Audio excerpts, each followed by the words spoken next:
Hi, I'm Brian. Hey, I'm Marissa. And this is Human Coupling, the show about what it means to be human and be in a couple.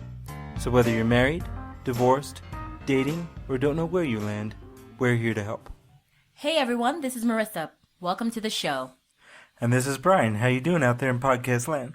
Okay, so tonight we're going to talk about the couple and its complexities. So Brian, what does human coupling mean to you? Well, first and foremost, it was a fun place for us to get talking about this kind of stuff. Yes. Oh, wow. I mean, you know, when I think of the term human coupling, there's so many cool things that come to mind. I mean, Animal husbandry, because we do No, not know no. anything about animals. We only know about humans, and we should stick to that subject. I don't know about you, but I grew up in Brooklyn. Yeah, we didn't have anything but scary dogs. That's it. Yeah. There's no animals there. But when I think of human coupling, I think of the possibilities. So it's like I talk about in the intro. I talk about, you know, whether you're married, divorced, dating, or you don't know where you land, we're here to help. So we might as well talk about just what a couple means to us, right? Okay, that's fine with me. Okay. So when I think of a couple, I think of two people that make each other happy and drive each other crazy. From Okay, time well, to time. I was just about to say that because with love, inevitably comes hate. I love you so much. I'm going to say it. I contemplate your murder every once in a while when you eat soup. I'm sorry. Well, you know, normally I don't use foul language on our show. I try to keep things light and airy and ready to go. Yes. However, I will never forget what you said to me when I asked you to marry me. Oh gosh. Now, the story. I had this, okay. All right, I go had right this ahead. whole thing planned out. Now, let me tell the story. Okay, go right ahead. From my perspective, Duh. and you can add in whatever you want. Okay. So I knew I was going to ask Marissa to marry me. She had no idea None. that I was going to do it, but I had it planned. And, you know, I kind of took a page out of my father's book because he told me the story about how he and my mother, how he proposed to my mother. And I'm not going to tell that story because they may come on as guests one of these days, and I'll have them tell the story. But I decided I was going to propose to Marissa on Christmas Eve.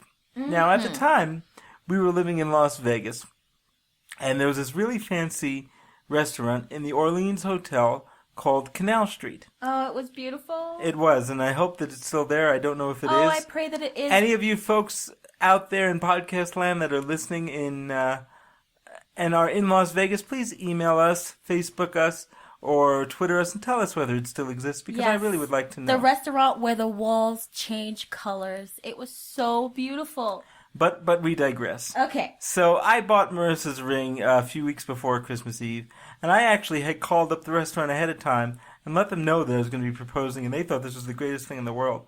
So the maitre d' was in on it. So it was Christmas Eve, so I decided, you know what, I'm going to be a complete dickhead the entire day.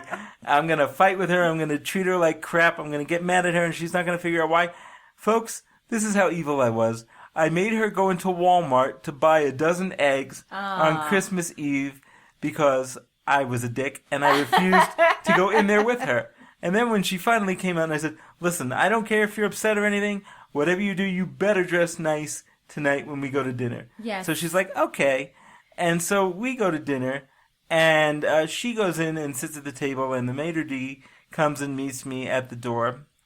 And he knows what's going on. He knows who I am, because there's not very many guys in wheelchairs that want to propose to their girlfriend on the same night. So I guess process of elimination will help with that. So I said, you know where I am? He goes, yeah. I said, well, here's the ring. And I had the ring in my pocket. He goes, why don't I put it in the dessert? And I said, that's great. I know exactly what she's going to order, and we'll get to that. We'll get to that in a minute. Yeah, we'll get to that in a minute. I'm lazy. So, for those of you who have never been to Las Vegas, never been to the Orleans Hotel in particular, the bathrooms are inside the casino rather than inside the restaurant. So, I had Marissa go and sit down, and I told her that I had to pee and went to the bathroom. In reality, I didn't have to go to the bathroom, but I was shaking in my wheels.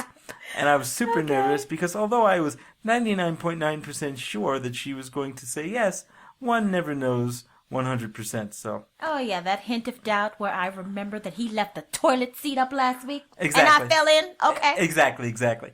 So we go through our dinner, and it was a wonderful dinner. And then we go to order dessert, and I know she's going to order the cheesecake because she always orders the cheesecake. I am a one-trick dessert pony. I don't care. And then, and I'll tell the story about that, which is also amusing after we finish this story. Okay. But, so, the maitre d' decides to put the ring in the top of the cheesecake. And I knew it was coming. So we finish our meal. He brings out the desserts, the cheesecake, and the ring's up there. And I'm like, look at your cake. She's like, why? I don't need to look at my damn cake. Exactly. I said, look at your cake. And the ring was in there. Thank God I got her to look at the cake. And she took it out. And I don't remember what I said. But I asked her to marry me. And I put a ring on her finger. And this is the thing I will remember till the day I die. And he will never let me forget till the day I die. She didn't say, oh, thank you, sweetie. I love you so much. This is so wonderful. Or cry like you see on TV. No, you want to know what her exact words were? You want to know what her exact words were? You know what? I'll let you say the exact words. I said, I fucking hate you. Yes, this is what she says, folks. Not, I love you. Thank you so much, darling, love of my life. She says, I fucking hate you. No, it meant the same exact thing because if you know us, you know that we are a very verbal and open couple and we do not hold things back because that's just not who we are. So, I don't remember why I started telling this story. I don't know. It's because I asked you, what does human coupling mean to you? And you were just saying, hey, this is what our couple looks like. We're taking a snapshot of our couple. Right. So forgive my forgetfulness. It's a little late at night. Yes, it's been a long your day. Your diatribe. Yes, but I'm using that to point out yes. that the way couples communicate with one another are very specific to that couple. Exactly. You cannot explain why I would say something like that because you don't know the underlying details of how we communicate. And that right there is just as good as me giving a wonderful speech of, I love you, you're the best man in the world, and I would see myself nowhere but right here with you, Mr. Bryan. In Marissa's words, I fucking hate you. Exactly. Very, very nice. I very am nice. short, sweet, and to the point, baby. But, we started talking about human coupling, and that's why I love this show, because it's giving us a chance to talk about how we see the world. Exactly. How coupling looks through our eyes. Through our eyes. And the things that we do might not relate totally to your lifestyle because I would say with us, we were so adventurous in the beginning of our relationship that it was crazy. Let's first start with, okay, this is a part of our relationship. First, when we left New York, as we said, we lived in Las Vegas. I graduated from college. He graduated from college. And he just called me up one day and said, hey, what are you doing? I have this idea for us to move here. It's not a bad idea. And I think you should come with me. And in my head, I was like, well, I know him and it's been a while for this relationship. It was about 3 years, I think. Yeah, it was 3 years. And I was just like, okay, that's fine. I could see myself being around this man for a long time, but I've never lived with him. So this will be this big change. I'm going to leave my family. He's leaving his family, and we're going to be a couple because if you move in together and you move across the country together, you are now in a couple and you must count solely on each other. And thus truly begins the coupling dance. Exactly. That was the first major decision of our lives together, and it was amazing because I was only 23 years old. Oh my gosh. Yeah, and I had lived on my own for a long time before moving back to New York and going to graduate school. Yeah. I had lived away at school for my undergrad. I went to Sacred Heart University in Fairfield, Connecticut. For any of those alma maters that are listening, hello, everybody. Hooty hoo. But yes, I went to Sacred Heart University, lived in the dorm in Fairfield, Connecticut, which for those of you who don't know the Northeast is about 100 miles outside of New York City. So I had the whole living away from home, living on your own experience, whereas Marissa had never done anything like that before. Not at all. I stayed at home for college. I did not want to leave my mommy because it's just not something that I knew how to do. I just didn't want to go. So holy cow, this was a big deal. Yeah, and I said yes, and I was really hell-bent on making this work because I wanted to grow up finally. Yeah. Yeah, I think that's what it was. And so the reason why I told that story, really, even though I don't remember the initial question, because this isn't like professional radio where we can play it back to ourselves. No, I'm sorry. I don't have a script. I'm a little lazy. Is everybody's couple has a story. Exactly, and that Everybody's was just couple the has beginning a of beginning ours. and sometimes an end, but fortunately enough for us, it's not an end. Very fortunate that this was our grand beginning because we were in Las Vegas for a very long time. The better part of a decade, I should say. Oh my goodness. That was just, it was a wonderful place because, okay, when you used to take a test in New York City, the number one thing that they would say to you is, please do not compare New York to anywhere else. And then we so happened to move to Las Vegas, another place where you cannot compare it to any place else. How do I explain to you that I went grocery shopping at midnight? Because it was just how you do things there. It would be midnight and the stores would be packed like it would be a Saturday at 1 p.m. in the afternoon. Like, I can't explain that culture to you because it was just relative to Las Vegas and how we conducted ourselves, right? Correct. Exactly. It's just, it's a wondrous place, and it had so many, I would say, quirks to it. Because what would you say was the fun part of Las Vegas for you? Because I know what I had fun doing. What did you have fun doing? And don't say gambling because that's just easy. No. Actually, I'm not a gambler. Okay. But, Don't say gambling. Oh. Now gambling. this is a very man thing to say. Okay. But I like the ability to be and the overt sexual nature of Las Vegas. I would say it had that because. And the ability to be that way. Yeah, you could just be whoever the heck you want to be over there. There is no hiding it. I enjoyed, the adult entertainment, but, I'm also a musician. Exactly. And I got to play on stage with some of the world's greats. I got to play with the Temptations, the Four Tops, Ike and Tina Turner's band, Paul Revere and the Raiders, all because I happened to know some guys from my day job. Yeah. That were professional musicians at night and had a band. The band back in the time was called Powerhouse. And they would play in a local bar called the Rainbow, or the Rainbow Room, I don't remember which. And all these professional musicians would come down and play, and oftentimes their keyboardist, for whatever reason, was on the road or tired or whatever. And so they would ask me to come and fill in. I've been playing piano and keyboard since I was about 5 years old. And so I got to play with all these guys, and it was just one of the most amazing experiences of my life. Definitely something that I would say is rivaled by nothing. Even growing up in New York around the amazing musicians that I didn't have those kind of opportunities. No, So. and that's just, once again, relative to Las Vegas because that kind of stuff just happens to you there. Oh my gosh, the things that just happen to you there. Like, I remember one time we were nonchalantly walking through a casino because what else do you do on a Saturday night? You walk through a casino and you see if you want to gamble. So we were just walking through a casino and we're like, let's go to the movies. So we're waiting online, we're waiting. Show's about to start, we're about to buy our tickets. Some guy just walks up to us and goes, hey, do you want to see this show? I happen to have these tickets. Here you go. I don't want to see it anyway. And they just give you things for free. It was just amazing. They gave us, I almost forgot about that. He gave us movie tickets. He gave us movie tickets and free free popcorn. popcorn tickets. Yeah. Oh my God, it was so great. I was like, I don't even have to pay for this? What? Oh my gosh.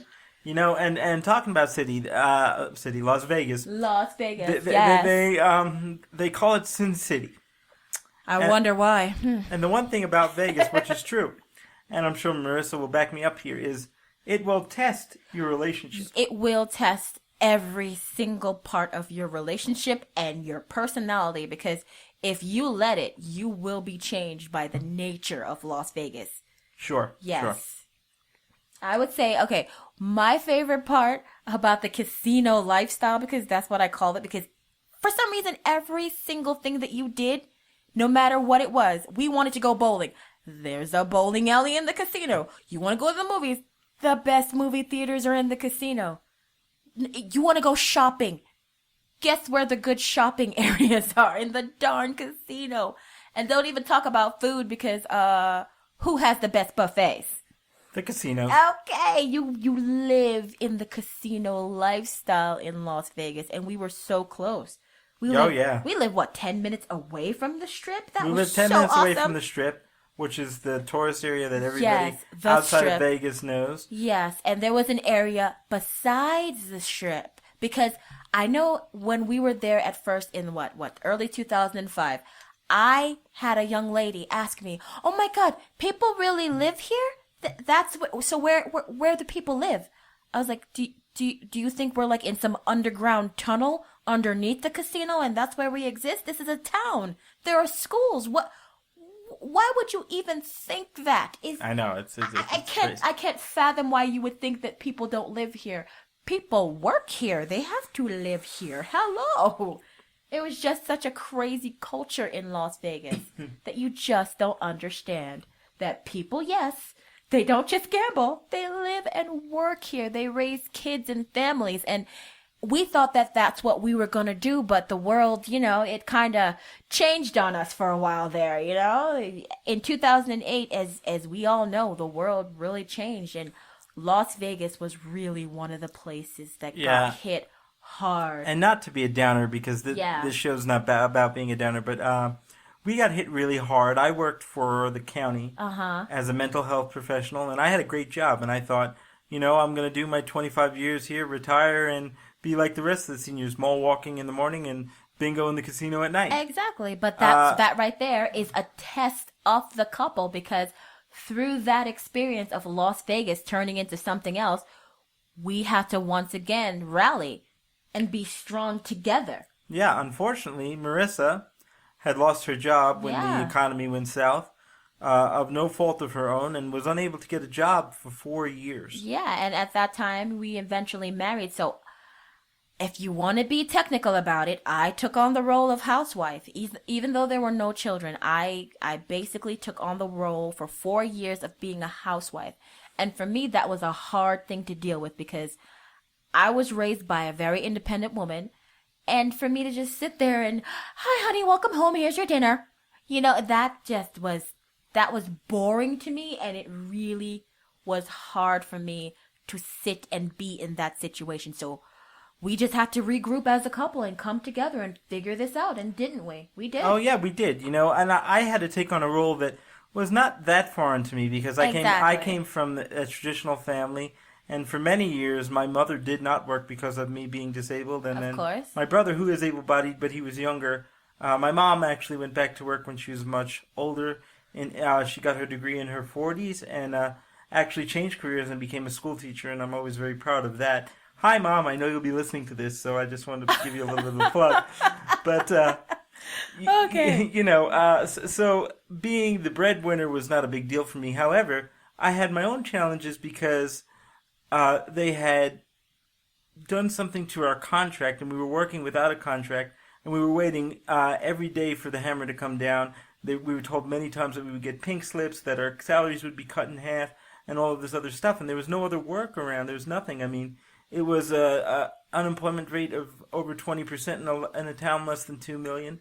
And so it was like, what are we going to do? Yeah, as a couple, we had to totally figure this out. And once again, with proper communication and being who we are, and we're just not the type of people that will give up. We will not let something like this break us apart because this right here, as a young couple, is a test to show you, can you handle this without jumping down each other's throats all the time? Because I'm angry that we have no money. I'm angry that we can't find the proper ways to be. We can't find a job for me. You have to be out there busting your hump.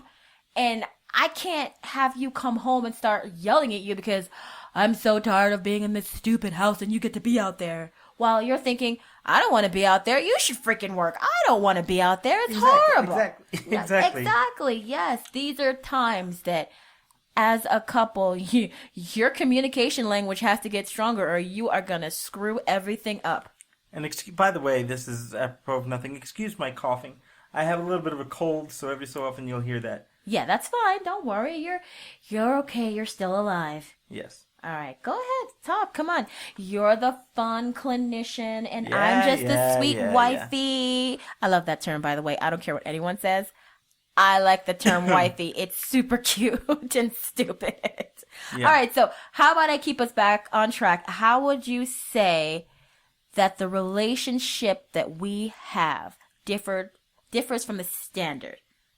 Well, I think it comes down to our ability to just talk with one another and be with one another. Of course, and look at this. This is us doing something together, which is, as I always say, couples activity. Oh yeah, it's a couples activity. This is a couples activity. So I think our ability to rally is something that you don't see. Like Marissa said earlier before, we're not throwing in the towel on this. Heck no. No. We will try a lot of different things because then you'll find out who you are. You have to grow up together. And to bring this around to why we started this particular episode in the first place. Yes. This is why we decided to start the Human Coupling Podcast. Yes. Because we wanted to give you a little bit of ourselves. Exactly. So that maybe if you heard a little bit of our stupidness. Yes, and we are silly. You learn what to and what not to do. Yes. And so hopefully this little episode has been helpful.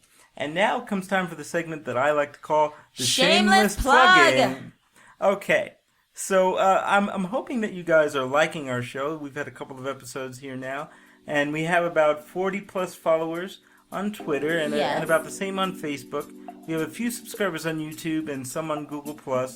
And we do have some followers on SoundCloud too. So thank you all of those who have followed us and who continue to follow us and write to us. Yes, thank you. And comment. We love it. And if you would like us to talk about a specific topic or you just want to say hi or you want to ask some questions that maybe you don't want put on the air, please email us at humancoupling@gmail.com. That's humancoupling, one word, @gmail.com. And really, that's all I have to say for now. Okay. Bye-bye now.